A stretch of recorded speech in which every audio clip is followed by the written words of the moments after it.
So some of the key things to do in Trello is you need to communicate within the cards. There's no point slacking or sending somebody a DM or an email about a certain topic. If you have a card for it, you guys can interact within that card, and then somebody, a third party coming along, can come and see the trail of details you have, and it's all managed and in one place without that extra tertiary communication where you have to repeat yourself over and over. For me, I ended up with too many Trello boards, and so I had to bookmark keyboards and have a bookmark manager to keep track of all my boards.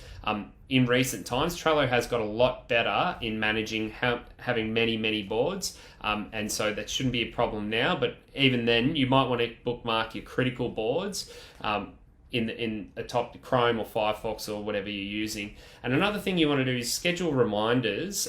Thankfully, because it's a cloud tool, Trello has a great linking system. And so if you've got a reminder system, you just include that link and it's a quick click for you and a prompt for you to go, oh yeah, click, I needed to do that.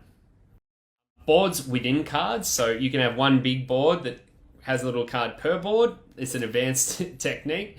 You can use your due dates. They're quite good, and due dates will, leading up to an event, a few days out, the date will look normal.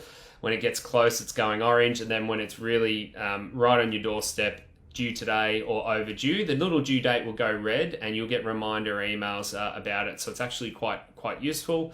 And then, yeah, the only thing about Trello and the one of the reasons we did leave for Jira is it's missing a timeline feature. So there's no big visual overview of for a project of when things are happening.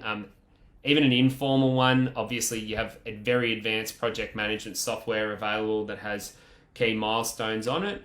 Even an informal one would have been helpful in Trello, but they don't have that feature.